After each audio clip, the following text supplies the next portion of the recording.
Grabe, ang pangit ko pala dati nung bata ako. Sino itong tumatawag? Hello? Scarlett, wag kang papasok bukas sa school, ha? Ha? Bakit? Sino ka ba? Basta, sundin mo na lang ako, please. Ano yun? Ang weird. Oh, anak, hindi ka pumasok? Opo, Nay. Masakit po yung pagkaramdam ko eh. Pagaling ka, anak, ha? Anak, yung school mo, nasusunog. Nasusunog, Nay. Totoo nga yung sinasabi ng caller kanina. Grabe. Buti na lang, anak, hindi ka pumasok sa school ngayon. Sino na naman tumatawag na to? Hello? Sino to? Scarlett, wag kang matutulog ngayong gabi, ha? Ikaw na naman? Paano mo nalalaman yung mga yan, ha? Scarlett, please, sundin mo na... Anak, matutulog na ako, ha? Ikaw din, huwag ka na magpuyat. Sige po, Nay. Tatapusin ko lang po itong pinapanood ko. Kung hindi ako matutulog, ano namang gagawin ko buong gabi? Matutulog na lang ako. Baka niloloko lang ako ng caller na yun. Nay! Nay! Gising, Nay! Ano nangyari, anak? Binabangungot ka, Nay. Buti gising ka pa. At nagising mo ako. Sino ba talaga yung caller na yun? Sino ka ba talaga, ha? Bakit alam mo lahat ng mga masasamang mangyayari? Gusto mo ba talaga ako makilala, Scarlett? Oo, dahil hindi ako matatahimik. Magkita tayo malapit sa puno ng mangga. Hello? May tao ba dyan? Hi, Scarlett. Ikaw ba yung caller? Gusto mo ba talagang makita kung sino ako? Oo. Ako ikaw, Scarlett. Galing ako sa future. Ikaw ako?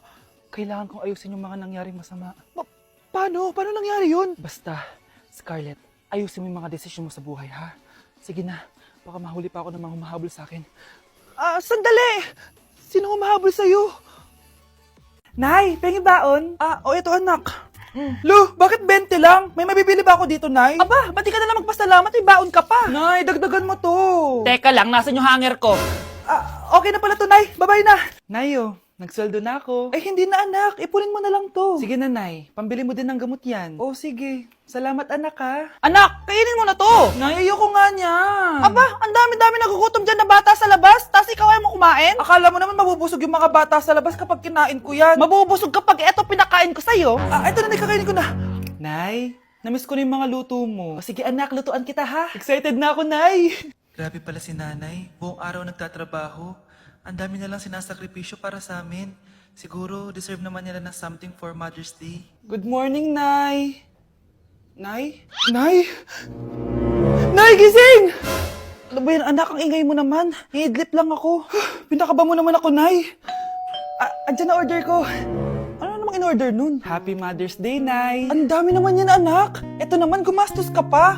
Okay lang ako. Nay, ano ka ba? May 2 promo ang Mang Inasal ngayon. Nakatipid nga ako ng 106 pesos dito sa Mang Inasal Family Fiesta with extra creamy halo-halo na 8 ounce with drinks na yan, Nay. Available via takeout and delivery. At di lang yan, Nay. Meron pang Treat kay Mami promo kung saan may free scoop of ice cream ka kapag nag-order ka ng regular extra creamy halo-halo via dine-in, takeout, or delivery. Talaga ba, anak? Oo, Nay. Available tong Mother's Day Fiesta Treat at itong Treat kay Mami promo from May 10 to 12. Kaya perfect na perfect to pagsaluhan ngayong Mother's Day. Aww, thank you, anak. Deserve mo to, Nay, kasi ikaw ang the best mother in the world. Hashtag, Moms Deserve Mang Inasal. Kain na nga tayo bago pa ako umiyak. Grabe ang creamy nitong halo-halo, Nay. Sarap ng manok, anak. Parang ang sarap niyan, Marsa. Meron ba ako niyan? Nanay din ako. Ayan, diyan ka magaling eh. O ito, barbecue. Ang isang 50% po ay mapupunta sa isa niyang anak. Ano? Baka yan yung isa naming anak na nawala? Oo, sa amin na lang yan. Ako! Ako ang isa pang anak ni Ramon. Oh, akala ko ba nawawala yung isang anak ni Ramon? Attorney naman, huwag ka maniwala dyan. May sakit kasi sa utak yan. Wala akong sakit, attorney. Maniwala ka, please. Kailangan ko pa ng sapat na ebidensya para maniwala ako sa'yo. Sige na, babalik na lang ako. Ito na ba yung bagong bahay ng anak ko? Ikaw, babae ka? Sinubukan mo pang agawin sa amin ang kayamanan ng tatay mo? Ang sama nyo, tita! Gusto nyo kunin lahat! Well, hindi naman maniniwala sa'yo si attorney dahil wala kang ebidensya. Tao po, attorney po ito. Nandiyan si attorney. Halika dito. Ayan, Ikukulong muna kita dito sa bodega hanggat hindi ko pa nakukuha ang mga kayamanan. Yes, attorney. Hawak ko na ang 100% ng kayamanan ni Ramon. Nandito na ang titulo, papeles at cheque ng mga kayamanan niya. Ay! Salamat, attorney, ha? Scarlett, hindi ko na alam kung ano nangyayari sa nanay ko. Pero huwag ka mag-alala. Ako bahala sa'yo. Kailangan na matigil tong pinagagawa ni nanay. Tao po. Sino ka? Ako po yung nanay ni Scarlett, yung anak din ni Ramon. Totoo ba to? Pinagsasabi mong babae ka? Kami lang ang pamilya ni Ramon. Attorney, huwag ka magpaniwala dyan. Peke yan. Hindi to peke. Pwede mo ipacheck to sa attorney. Kaya ilabas mo na siya. Kinulong po ni nanay si Scarlett sa bodega. Ha? Anak?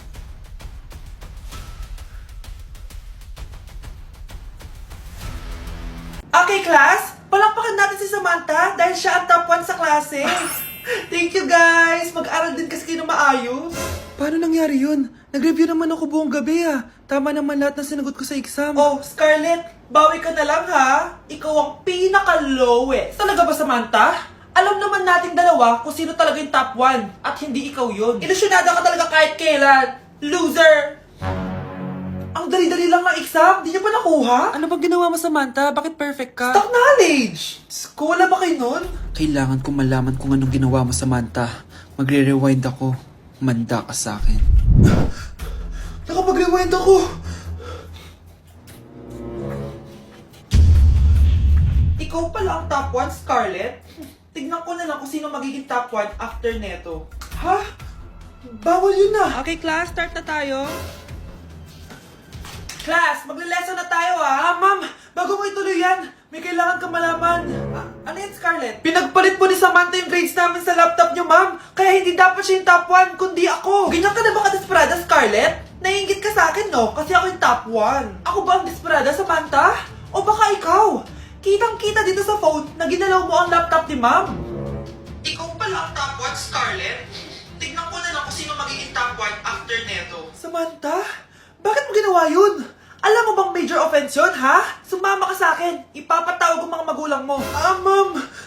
Paano nagawa ni Scarlett yun? Alam ko walang tao nun. Paano siya nakakuha ng video? Scarlett, paano mo nagawa yun? Ha? Ang alin? Nakita kita kanina. May hawak kang relo. Tapos, bigla ka na lang nawala. Nakita mo yun, Jessica? Huwag kang maingay, ha? Dahil ang relo na to may sumpa. Ano bang meron yan sa relo mo? Dahil galing to sa... Ganda ko dito, oh. Sino yun? Nasaan na yun? Bata, okay ka lang ba? Kanina ka pa kasi nakatayo dyan eh. Pwede mo ba ako tulungan? Tulungan saan? Nawawala kasi yung kwintas ko. Dito ko yun nawala. Bigay kasi yun ng nanay ko sa akin eh. Sige tara. Saan mo ba kasi yun uling nakita? Dito lang yun banda sa puno. Kwintas? Kanina pa ako paikot-ikot dito sa punong to. Wala namang kwintas eh. Sure ka ba? Bata? Walang yung batang yun na. Iniiwan ako dito. Pinaglalaroan lang ata ako. Uwi na nga ako. Hi, Scarlett. Kagulat ka naman. Paano ka nakapasok dito sa bahay namin? Tara, hanapin lang natin yung kwintas. Saan ka ba kasi pumunta kahapon? Bigla ka nawala eh. Hindi ko din alam eh. Oo, tara, hanapin na natin yung kwintas mo. Yay! Anong kulay ba kasi yun? Kulay silver yung kwintas. Silver? Kanina pa ako naghahanap dito. Parang wala naman silver na kwintas dito. Bata?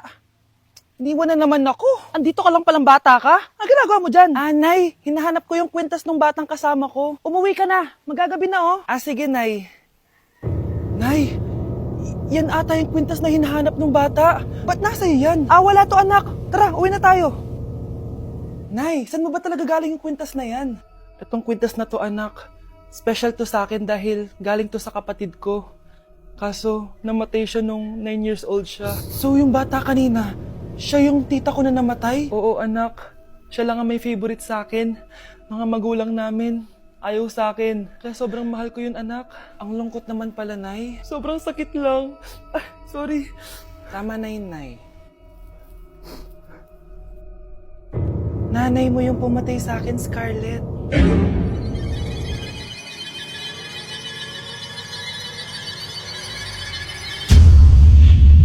Tama na.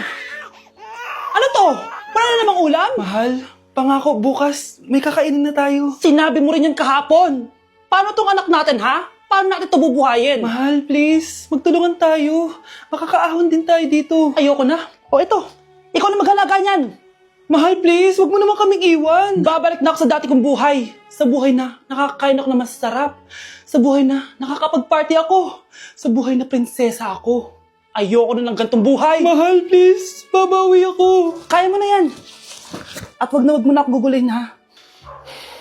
Anak, pangako hindi kita iiwan, ha? Nandito lang ako para sa'yo. Hindi kita papabayaan. Okay, Mr. Ramon? Ma'am, tanggap na po ba ako sa trabaho? Sorry sir. Based sa resume mo, hindi ka pala nakapagtapos ng college. Ang hanap po namin is college graduate. Uy, Ramon, mukhang galing ka sa interview, ah. Natanggap ka? Hindi nga, eh. Baka may alam kang pwede kong pasukan ng trabaho. Pwede ako. Sige, sabihan kita, ha? Salamat, Susan. Dami naman basura dito. Ramon, may hiring daw yung kakilala ko at pwede ka daw doon magtrabaho. Ha? Talaga? Sa wakas, mabibilin ko na lahat ng pangangailangan ng anak ko. May anak ka pala? Oo. Iniwan kami ng nanay niya dahil di niya kaya tong gantong buhay. Hayaan mo, hindi mo deserve yun. Wow, ang bilis. May pumalit na agad sa akin.